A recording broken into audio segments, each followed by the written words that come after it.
So one of the things we're doing is we've got now protocols to intubate, place on life support patients, and one of the protocols is after they've degowned, we're going to get new scrubs. So I actually ordered a bunch of scrubs and put them here, because getting scrubs at 3 AM with hardly any staff is not as easy as it is at 3 PM on a day shift. There's a large supply of gloves and my Wellington boots for floods. They get quite a lot of use. So we have our own supplies of masks and stuff, though we're not using them yet, and various bits and pieces up there. We don't have a large office. So our supply department is convinced that they're comfortable, as they quote, with the supply of N95 for regular use for most people. But we are experiencing shortages. This is the 1870 by 3M, and it's kind of designed for a thin face. So Kitty wears these, and these are out of stock. So there you go. So we have 4 other types of N95 masks that are actually in short supply as of Sunday, the 9th of February. They would be all 3M, because that's who we use. That would be the 9210, the 9107, the 1860, and the 8110. So they're actually short of stock, so we're actually in a position of asking people like Kitty, whose masks no longer exist, to get retested. Testing currently is 1.5 weeks delay. So right now I'd say we're in a far better position as an organisation and as a health department than we were in 2003 for SARS. There's been a lot of proactive stuff has been done, a lot of plans have been put in place prior to need, and that's always a good thing. The Ontario Ministry of Health, in anticipation of supply issues, has actually started a logistics hotline. So if we're particularly short of one supply and we can't get it like we normally do by borrowing from area hospitals, we can inform the ministry and they're going to come up with a plan. I think that's a good thing. One of the long-term things from this is, I'm not going to name the supplier, but we have a major supplier of a lot of equipment here for personal protection, and that supplier is actually not fulfilling orders right now and has put over 200 items on allocation, which means they're not providing them when required and requested, but will, if asked, see if they can give you some of the supply. So our supply, people believe this is because that manufacturer is actually hoarding or redirecting supplies into mainland China, which would be no surprise. So I'm going to take you out and about, you'll see what I mean. The corridors are empty, visitation is really down across the board. We are experiencing quite severe staff shortages in a few areas, but nothing that impacts normal operations. And we do have negative pressure room ready to go internally, one, and we do have a few in emergency that we can use. So we're in a reasonably good shape. Like I say, in SARS we were caught really out.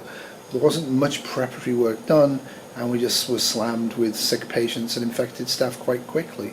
So that's the difference that I wanted to see 2 weeks ago that I didn't see. I saw the fingers crossed it's not going to happen here, but if it does, we'll be fine. And I've seen that change over the last 2 weeks with some pressure from me and from other people into, we're all going to be fine, there's no problem here, but this is what we've done in case it isn't all fine. And I always think that's a better way of being.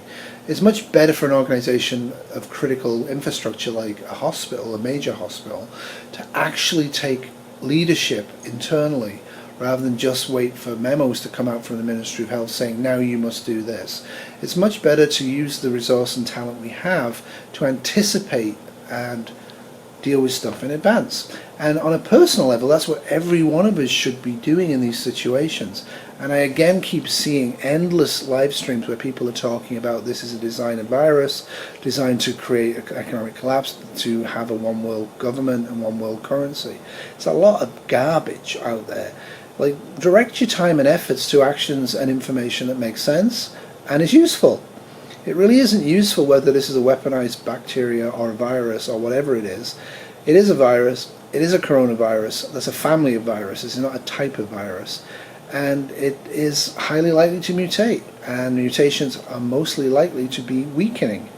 It could be worse. This could be the wave 1, wave 2, wave 3, wave 4 will come in the next 6 to 8 weeks, and they could be worse than this wave, or they could be a lot better. No one knows. No one knows if there'll be other waves, no one knows if this will be a regular seasonal flu variant, nobody knows. So keep that in mind. Stop watching videos about quarantine hospitals being prisons in China. Obviously, if people are placed in forced quarantine because they're not accepting quarantine in a situation of a pandemic, they're going to be locked in and they're not going to have rights.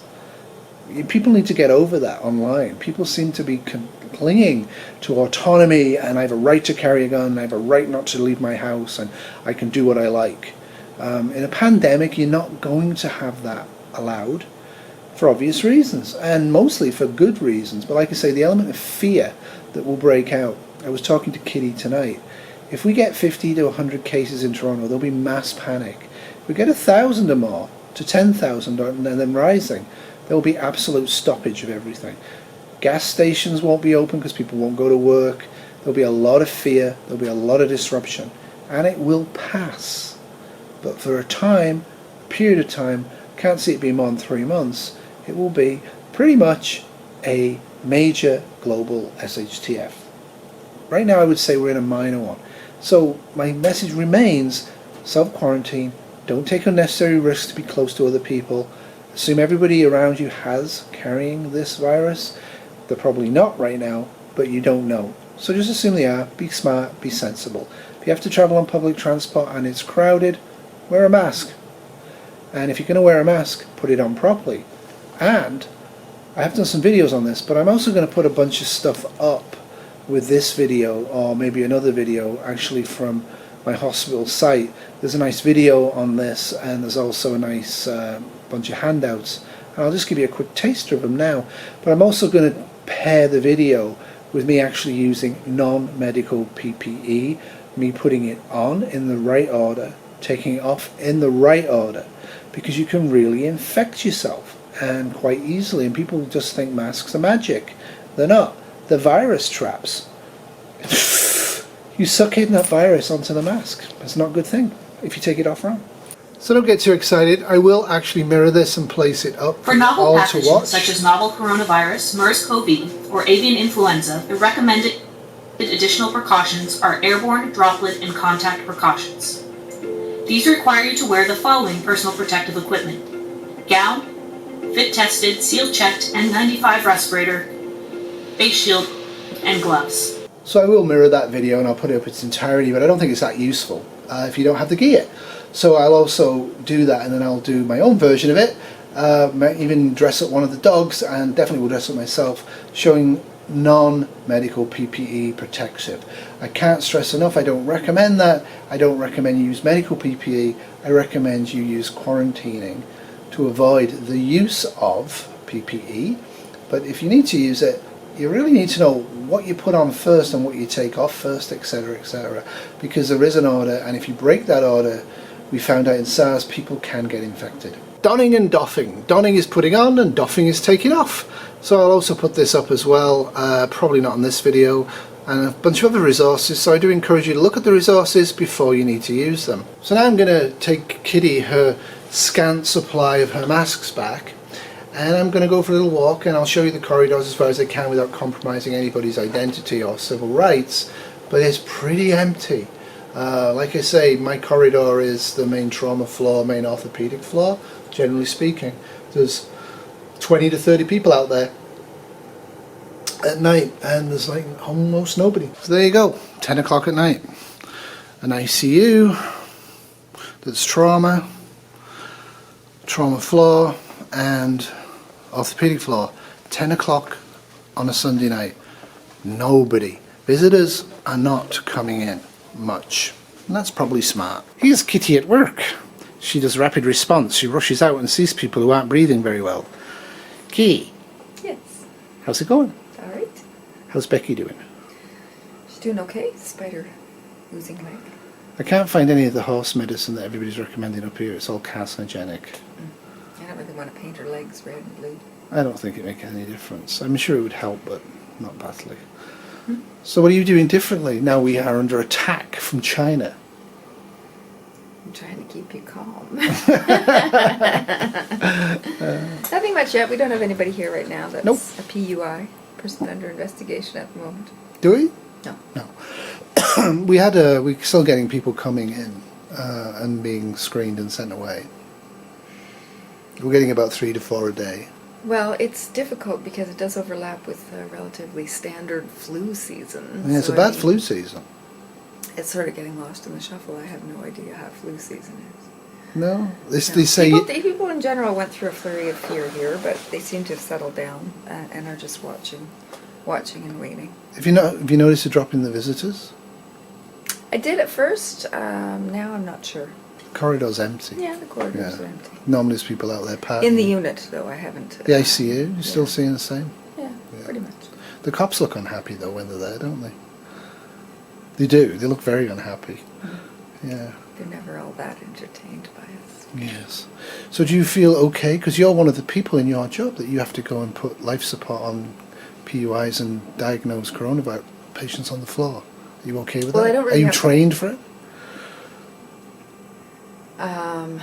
I mean, I'm trained in the protective equipment we're supposed to wear. Yeah, but you don't have any. When we had our patient here, the staff physician called me at home just to make sure that plans were in place. We had some rules and things to do, and reassurance that we should look after our own safety first. But you don't have any level 4 gowns on the cart.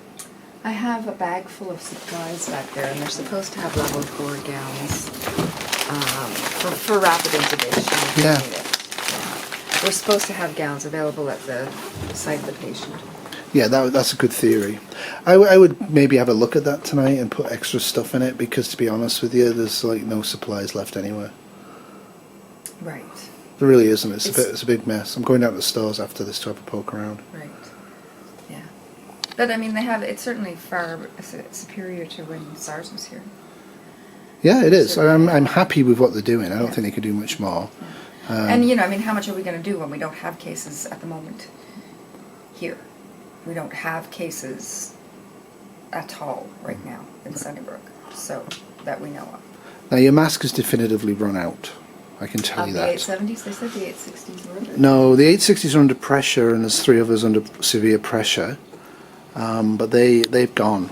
These are pretty common ones. Because for thin women, yeah. Thin people. Well, they're gone.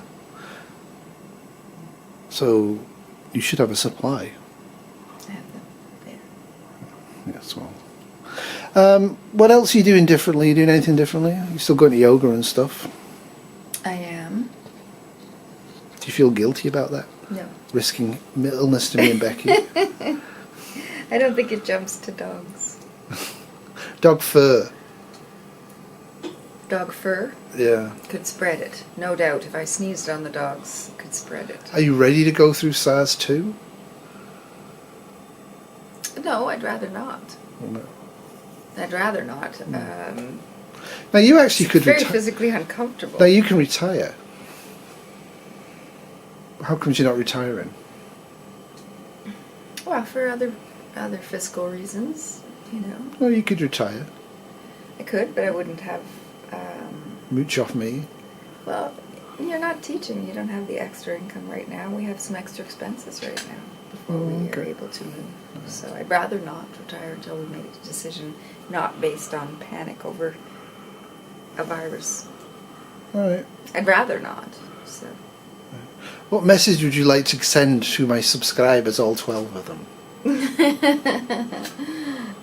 Hello. Be safe. I don't know. Don't panic at the moment. But don't be stupid. I think we have to wait and see. It's not foaming in our community yet, although you seem to think it might be. But I'm not seeing evidence that it is. I also don't know how severe it is for most people infected at this point. They say 1 in 50 dies. That's what China says. Right. Take that with a grain of salt. Well, I certainly There's don't. no reason why they'd exaggerate the number, but there are reasons why they'd under-exaggerate it. So even if it is 1 in 50, that's fairly significant. Yeah. You know. We live a relative... work is probably our biggest risk for exposure. Oh, yeah. Life is fairly insulated. Yeah. And work, hopefully, I will use the protection provided and be all right. Yeah.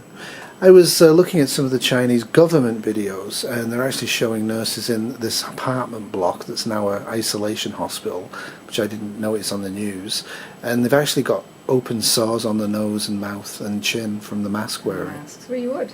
Like literally oozing sores and rashes and all sorts of stuff. Yeah. It's unpleasant working Yeah. conditions. To work in full garb constantly is not pleasant. It really isn't. You're sweaty, you're hot, you can't breathe properly. If you're menopausal, it could be a nightmare. It's a nightmare.